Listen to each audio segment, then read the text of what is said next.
ఇప్పటి వరకు ఓ లెక్క, ఇక నుంచి ఒక లెక్క. వైఎస్ఆర్సీపీ కార్యకర్తలను వేధించే వారిని వదిలిపెట్టను. ఎక్కడున్నా చట్టం ముందు నిలబెడతా. విలువలు, విశ్వసనీయతే మనల్ని మళ్లీ గెలిపిస్తుంది. రాష్ట్రాన్ని ఏలేది వైఎస్ఆర్ కాంగ్రెస్ పార్టీయే. హామీలిచ్చి మోసం చేయడమే చంద్రబాబు నైజం. ప్రజలు మరో 30 ఏళ్లు మనకు అధికారం ఇస్తారు. ఇవి జగన్ 2.0 మాటలు. ఓవైపు కార్యకర్తలకు అండగా ఉంటానని భరోసా ఇస్తూనే మరోవైపు అధికార పక్షంపై విరుచుకుపడ్డారు మాజీ ముఖ్యమంత్రి వైఎస్ జగన్మోహన్ రెడ్డి. ఇక నుంచి జగన్ 2.0ని చూస్తారు. కార్యకర్తలను అన్ని విధాలా ఆదుకుంటా. కార్యకర్తలను వేధించే ఎవ్వరిని వదిలిపెట్టను. విలువలు, విశ్వసనీయతకు మారుపేరు వైఎస్ఆర్సీపీ. ఎన్నికలు ఎప్పుడు వచ్చినా అధికారం మనదే. 30 ఏళ్లు ఆంధ్రప్రదేశ్ను ఏలేది మనమే. కక్షగట్టి జైల్లో పెట్టిన ప్రజల అండతో సీఎం అయ్యా. ఈసారి జగన్ 2.0ని చూడబోతున్నారన్న జగన్మోహన్ రెడ్డి కార్యకర్తల కోసం ఎలా పనిచేస్తానో చూపిస్తానన్నారు. జగన్ 1.0లో ప్రజల కష్ట సుఖాల గురించే ఆలోచించారన్న ఆయన చంద్రబాబు హయాంలో కార్యకర్తలకు పెడుతున్న ఇబ్బందులు చూశారన్నారు.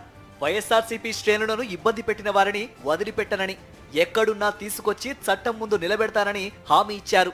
ఈసారి జగనన్న 2.0 కొంచెం వేరుగా కూడా ఉంటుంది. కార్యకర్త కోసం ఎలా పనిచేస్తుందో కూడా చూపిస్తుంది. ఎందుకనంటే జగనన్న 1.0లో బహుశా కార్యకర్తలకు నేను అంత గొప్పగా బహుశా చేయలేకపోయి ఉండొచ్చేమో. ప్రతి పథకము, ప్రతి విషయంలోనూ కూడా మొట్టమొదటిగా ప్రజలే గుర్తుకొచ్చారు. ప్రజలకు మంచి చేయడం కోసమే నా టైం కేటాయించా, నా తాపత్రయపడ్డా.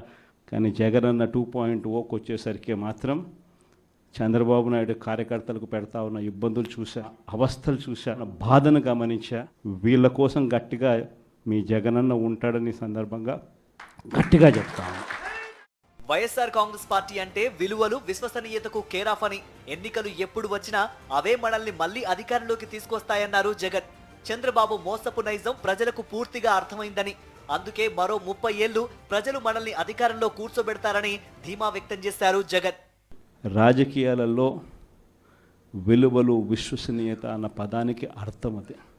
ఎన్నికలు ఎప్పుడొచ్చినా కూడా అదే విలువలు, అదే విశ్వసనీయత అన్న ఒకే ఒక్క పదం మీద మళ్ళీ వైఎస్ఆర్సీపీ మళ్ళీ అఖండ మెజారిటీతో మళ్ళీ గవర్నమెంట్. కానీ ఈసారి ఫామ్ చేసినప్పుడు మాత్రం ప్రజలకు చంద్రబాబు నాయుడు నైజం పూర్తిగా అర్థమైపోతుంది. కాబట్టి మనల్ని మళ్ళీ 30 ఏళ్ళు అక్కడే కూర్చోబెట్టే విధంగా కూడా ప్రజలు ఖచ్చితంగా అడుగులు వేస్తారన్న నమ్మకం నాకుంది. కష్టాలు ఎల్లకాలం ఉండవని కార్యకర్తలకు భరోసా ఇచ్చారు జగన్. ఎవరికి ఏ కష్టం వచ్చినా తన కథ గుర్తు చేసుకోవాలన్నారు. కక్షగట్టి దొంగ కేసులతో తనను 16 నెలలు జైల్లో పెట్టిన ప్రజల అండదండలతో ముఖ్యమంత్రి అయ్యానన్నారు. కష్టాలన్నటివి ఎల్లకాలం ఉండవు. ఎవరికి ఏ కష్టం వచ్చినా కూడా నా కథ గుర్తు తెచ్చుకోండి. 16 నెలలు నన్ను జైల్లో పెట్టినారు. నా మీద కేసులు వేసింది కూడా మళ్ళీ ఎవరో కాదు, అటు కాంగ్రెస్, ఇటు తెలుగుదేశమే. కేవలం రాజకీయంగా ఎదుగుతున్నాను అని ఒకే ఒక కారణంతో దొంగ కేసులు బనాయించారు. 16 నెలలు జైల్లో పెట్టి. కానీ ఏమైంది? బయటికి రాలా? ముఖ్యమంత్రి కాలా? ఎన్ని సమస్యలు వచ్చినా ప్రజలకు ఇచ్చిన మాటలు నిలబెట్టుకున్నామని, ప్రజలకు ఎప్పుడూ మంచి చేశామన్నారు జగన్. తన దగ్గర నుంచి గ్రామస్థాయి కార్యకర్త వరకు ఇది నా పార్టీ అని కాలరెగరేసుకొని గర్వంగా చెప్పుకునేలా వైఎస్ఆర్ కాంగ్రెస్ పార్టీ నిలబడిందన్నారు. అధికారంలోకి వచ్చి 9 నెలలవుతున్న కూటమి ఎమ్మెల్యేల నుంచి కార్యకర్తల వరకు ఎవరూ ప్రజల దగ్గరకు వెళ్లే పరిస్థితి లేదన్నారు. హామీలు అమలు చేయకపోతే కాలర్ పట్టుకోవాలని ఎన్నికల ముందు చెప్పిన నేతలు ప్రజలు కాలర్ పట్టుకుంటారనే భయంతో రెడ్ బుక్ రాజ్యాంగం నడిపిస్తున్నారని మండిపడ్డారు జగన్. చంద్రబాబును నమ్మడం అంటే చంద్రముఖిని నిద్రలేపడమేనని తాను ఆనాడే చెప్పిన విషయాన్ని గుర్తు చేశారు జగన్. తాను చెప్పినట్లే 9 నెలల పాలనలోనే రాష్ట్రంలోని వ్యవస్థలన్నీ నిర్వీర్యం అయిపోయాయన్నారు.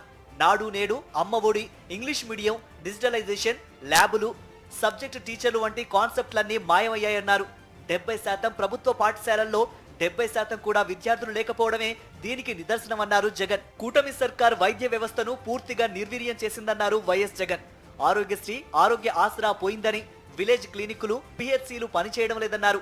ఆరోగ్యశ్రీ బిల్లులు పెండింగ్ పెట్టడం వల్ల పేదలు ఆసుపత్రికి వెళ్తే ఉచితంగా ఆరోగ్యశ్రీ అందే పరిస్థితి లేదని ఆవేదన వ్యక్తం చేశారు జగన్. రాష్ట్రంలో ఎక్కడ చూసినా స్కాములే నడుస్తున్నాయన్నారు జగన్. ఎక్కడ చూసినా బెల్ట్ షాపులు విచ్చలవిడిగా నడుస్తున్నాయన్నారు. ఇసుక ధర రెట్టింపైందని, ప్రతి నియోజకవర్గంలో పేకాట క్లబ్బులు కనిపిస్తున్నాయన్నారు. ప్రతి పనికి డబ్బు తీసుకుంటూ ఎమ్మెల్యేల నుంచి చంద్రబాబు వరకు తలా ఇంతా పంచుకుంటున్నారని ఆరోపించారు జగన్.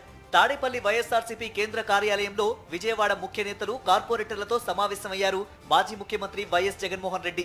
భవిష్యత్తు కార్యాచరణపై కార్పొరేటర్లకు దిశానిర్దేశం చేశారు. అరాచకాలు చేస్తున్న అధికార పక్షంపై పోరాటాన్ని ఉధృతం చేయాలని పిలుపునిచ్చారు వైఎస్ జగన్.